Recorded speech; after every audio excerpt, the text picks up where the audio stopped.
All right, y'all.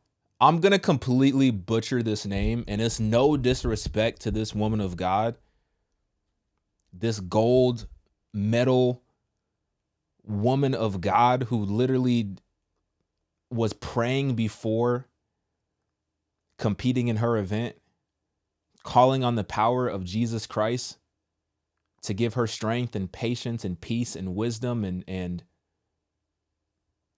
everything that she needed in that moment to go out there and to compete and to win on this platform, to win the gold medal in the women's shot put.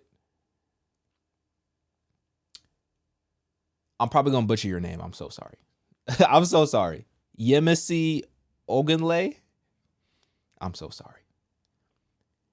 Yemisi is an incredible woman of God.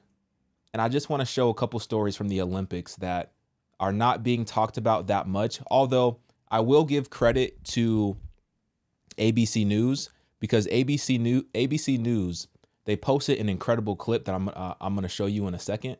But they posted this incredible clip of Yemisi speaking about the specific moment that she had with God at the Olympics and what she did in that moment, the song of worship that she sang in that moment.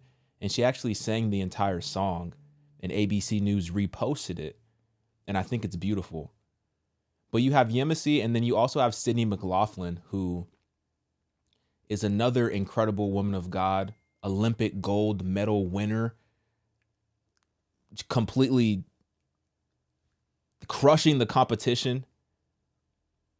She's running the 400-meter hurdles faster than some women who are running the 400-meter without hurdles. Like it's insane stuff that is happening. And I think it's so beautiful that they give all the glory to Jesus Christ, especially on this level, on this scale. When you have this moment, I think it's easy for people who are in these types of situations to make the moment all about themselves. But the fact that these two women have the humility to recognize that this is all God's doing and they give him the praise and glory is incredible. And I know there's a lot of negative press coming out about the Olympics, but I want to show this because this is positive stuff right here. So let me show this real quick. Hold on. Let me go back and pull this up. She sings so good, they might give me a copyright claim because her voice is that pure. Let me pull it up from ABC News. Yemi, is it true you sing in the gospel choir? Yes. What song was going through your head tonight? After falling, I went back to my seat and I sang a song. It means I almost let go. It goes like this. I almost let go. I was quite at the edge of a breakthrough but couldn't see it. The devil really had me, but Jesus came and grabbed me. He held me close, so I wouldn't let go. God's mercy kept me, so I wouldn't let go. So I'm here today because God kept me. I'm alive today only because of his grace. Oh, he kept me. God kept me. God's mercies kept me, so I wouldn't let go. That was the song that I was just singing up and down. Next time. That's incredible. And like I said, it's easy as human beings to be in this moment where we have all these other people giving us praise and giving us the glory, and we just won Olympic gold. It's easy for us to take all of that shine for ourselves. But as I said, the fact that she has this level of humility to give the praise and glory and the worship to Jesus in this moment in front of people who probably don't believe in Jesus. The fact that she has the boldness and the love to do this in this moment on this platform, I know for a fact that God is going to bless her for this. I know for a fact that there's going to be people who are going to be impacted, who are probably in that room who are impacted by her boldness and by her faith. And that's beautiful. Another woman of God, like I talked about, Sydney McLaughlin. She won the gold medal. She broke a world record. If you go watch it, I can't play it obviously because it's on NBC News, but just type in Sydney McLaughlin world record. She broke a world record. She makes it look easy. It's crazy. But she spoke about people trying to silence her and people not wanting her to talk about Jesus.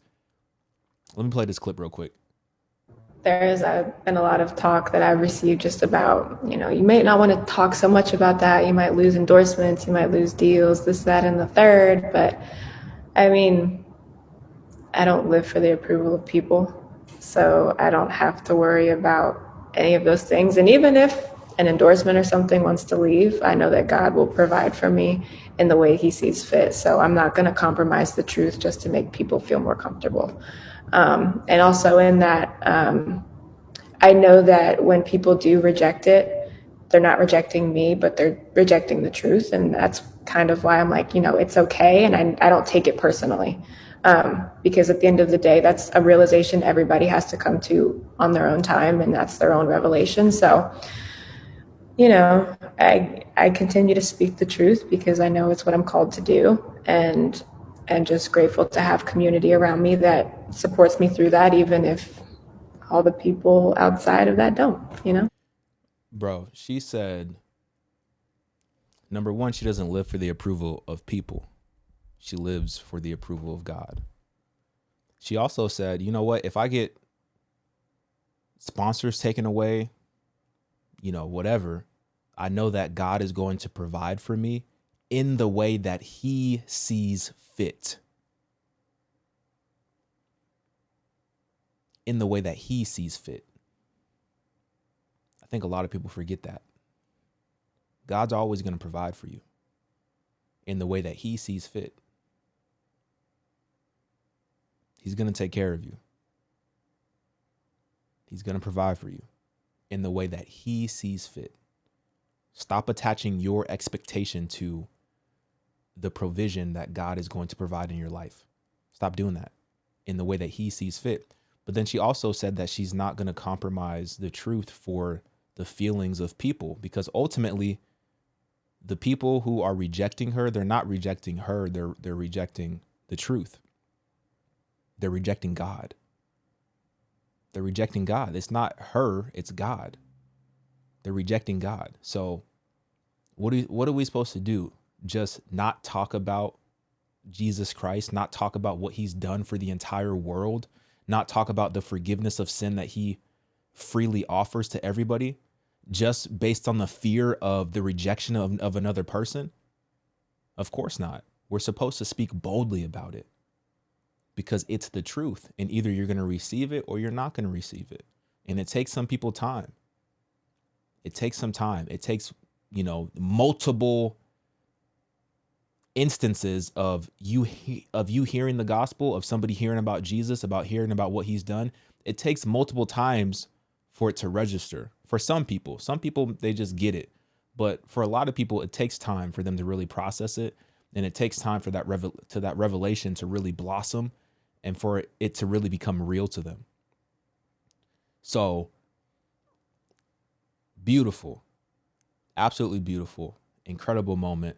I know it's easy to focus on all the negative aspects and the satanic aspects and everything like that. It's easy to focus on the darkness because the darkness, it gets attention, it gets clicks, it gets revenue, it gets traction, it gets all that type of stuff, right? But I think it is important to take a second to recognize the light that was shined at the Olympics. And these two women definitely deserve to be applauded for their boldness and for their faith. So let me know what y'all think. Get in my comments, like this video. I'm out, y'all.